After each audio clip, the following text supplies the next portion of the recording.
Hi, this is Sarit Switzer, and welcome to the It Is Taught podcast, a podcast devoted to the teachings of Rabbi Shneur Zalman of Liadi as recorded in his most famous work, the Tanya. My hope for this show is to make these teachings accessible and relatable to the average person, regardless of prior Jewish education or affiliation. The episodes follow the prescribed daily study portions and are meant to serve as practical lessons in how to live your life as your true self and develop an authentic and powerful relationship with your Creator. I have personally experienced the effects the study of this work has had on me, and I'm excited to share what I can of this knowledge with you. So please join me on this journey of learning, self-growth, and connection with your source.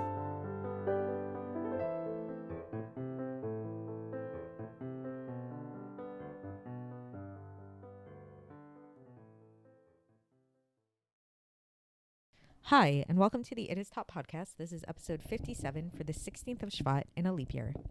And today we're going to talk about turtles. That's right, we're going to talk about turtles. And specifically, we're going to talk about turtles and their shells. So let's start off by talking about shells in general. So what's something else that has a shell? Maybe a walnut, for example. Okay, so think about a walnut. And so there's the walnut, and then there's the shell of the walnut, right? And in order to get to the walnut, you need to get to the body of the walnut, you need to crack open its shell, and then you get to that walnut. Now, what about a turtle? Would we say the same thing? Is the turtle's shell hiding the turtle? Can you even imagine what a turtle would look like without its shell? I don't think I can. I don't think it's kind of a weird image to think about. I don't think I've ever seen anything like that. Because pretty much, if you think about it, what is the body of the turtle?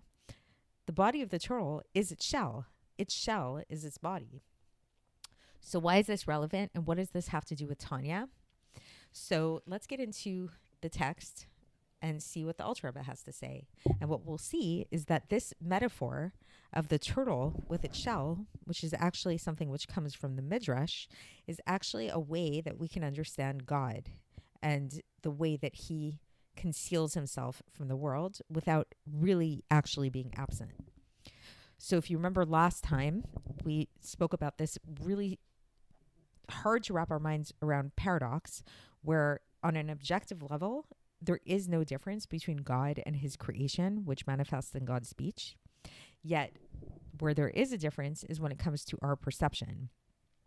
And that our perception is that there are all these concealments of God, and God actually made these concealments, these shells, so to speak, in order for us to be able to perceive him, in order for us to have an existence where we don't get nullified within him. So let's get into the text and see what the Alter Rebbe says about all of this and how it all comes together. So the Alter Rebbe says that all of these tzimtzumim, these constrictions, which we talked about last time, are in a way of what's called hester panim, which means the concealment of the face, literally. So it's like they conceal God to conceal and hide the light and vitality that comes from God's speech, so that it will not be revealed in a way of too much revelation, so that the lower people, the things in the tachtonim, it's called, the lower creations would not be able to receive them. Like if this light was just totally manifest in a way that did not have any concealment and constriction, the lower creations would not be able to receive it.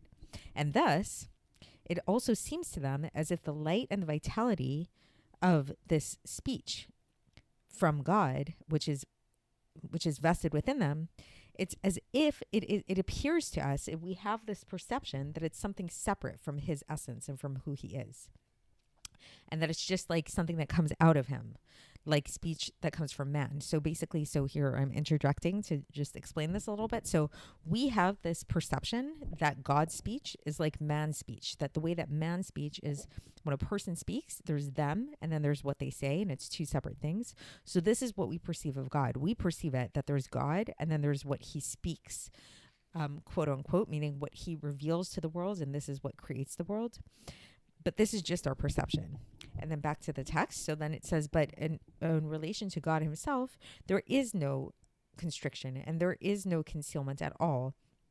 that is concealing him, and darkness is like light. And here the Alter Rebbe brings a citation from Tehillim from chapter 139, verse 12, where it says, "Chachashecha ke'ora," that like darkness is light. So like darkness and light are one and the same to him. There's no difference. And then he brings another citation, also from Tehillim, also from chapter 139, this time from verse 12, where it says, "Gam choshech lo yachshich mimcha v'gomer," that even darkness will not obscure anything from you, etc. And so how is it that the darkness does not conceal anything from God, and that darkness and light are like one and the same for him? This is because all of these tzimtzumim, all of these constrictions and these garments are not something separate from him, God forbid, but rather it is like a turtle with its shell. And this analogy of the turtle with the shell actually is something which the Alter Rebbe is citing from the Midrash, from Breshis Rabbah 21:5, where it's this idea that the turtle and the shell are, it's the shell is the body of the turtle. So it's like, what we were talking about in the very beginning, that you can't really separate the shell from the turtle. The shell is the turtle's body, or snail is a similar idea like this. So this is how we can understand this idea that, for God, concealment, revelation, darkness, light, it's really all the same. It's all one. It's all him. And then he brings one more citation for this. This is from Devarim in chapter 4, verse 35, where it says, "Ki Hashem hu Elokim." And this is we're going to talk about this more in Chassidus later in Tanya, but basically that Hashem has different names. And so literally it says Hashem is Elokim. So this is that these two names of God, Hashem is the more revelatory name of Hashem in, very surface way of understanding it. And then Elokim is more the concealment aspect of God. And what we learn about in Chassidus, and we're going to elaborate upon this further later on, is how these two things are actually one and the same, and there is no separation between them. So it's not like there's one part of God that it reveals and another part of God that conceals. They're really, it's just one and the same, really. And the only difference is really just in relation to us and how we perceive it. So in his presence, everything else is absolutely is considered as not. It's like there's nothing really, anything apart from him. So that's the conclusion of today's Tanya. That's the conclusion of chapter 21, and we're going to continue along these themes and getting further into this tomorrow when we begin chapter 22. I'll speak to you then. Thanks for listening to the It Is Taught podcast, hosted by Sarit Switzer. This podcast is dedicated in loving memory of my maternal grandfather, Avraham Yitzchak ben Binyamin HaKohen of blessed memory. Music by Shoshana. If you enjoyed this episode and would like to support the show, please share it with others and subscribe on YouTube, Apple iTunes, Spotify, or wherever you listen to podcasts. And make sure to leave us a 5-star review. To find out more about the It Is Taught project, including more information on my soon-to-be published book, please visit our website, itistaught.com. To catch the latest from me, follow me on Facebook, Instagram, and Twitter. Looking forward to speaking with you tomorrow, and until then, have a great day.